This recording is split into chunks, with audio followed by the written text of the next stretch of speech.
Sim, nós na Holanda que não com um par de consejeros, um, nós bem para sim, WAC, um, busca experiência, arriba reto não grande que nós tem, algum de reto grande que nós tem na Aruba, de ministério que me dá a mim tem responsabilidade, nós tem reto não com algum departamento que a ordem negligencia muito tempo e nós temos que acelerar na recapacitação para assim o trabalho está.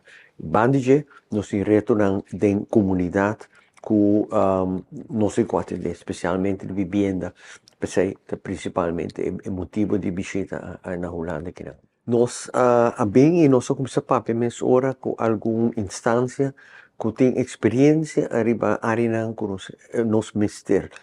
Por exemplo, nós temos um departamento de DLV, com muito tempo o negligenciado, sendo que é um apartamento chiquito, pero hope essencial.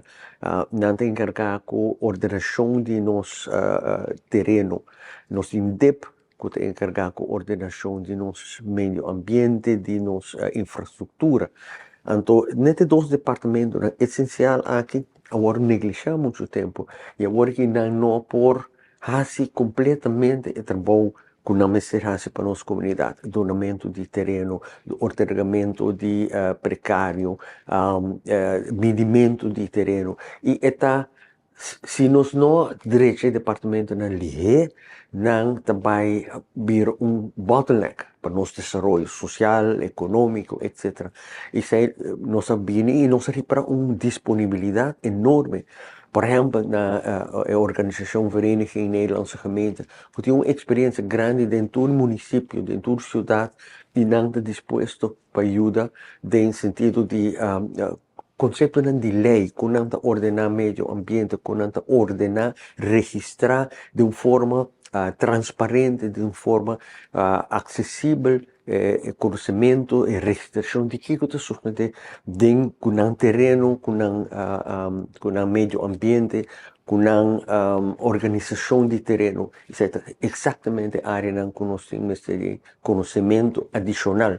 Lo que nós temos, que nós vai melhorar, que nós modernizar. Nós topa algo gente, algum rubiano que quer volver, nós também fazer tudo o possível para trazer, mas também nós está ainda que tem ideia do departamento, nós está buscando forma para recapacitar, durante a oportunidade, carreira nova de departamento que está funcionando bom, que está agradável para ter sorte de vai visitar 2, quizás 3, se tempo dura, de projeto para nós com nanta invertir, com nanta cooperar, por instância não para ser efetivo, ser agradável e ser duradouro. Para nós isso é sumamente importante. Para a inversão que nós fazemos agora aqui de vivenda, de criar bairro novo, para nanta duradouro. Duradouro no sentido de material que nanta usa, duradouro de forma de construir, duradouro de uso integral de todo serviço de utilidade. E tive uma boa experiência com isso na Holanda. Nós também vamos algum de exemplo, nós quizás também pedir a trabalhar conhecendo, para passar a experiência e conhecimento e me espera no fim de dia me vou contar mais disso.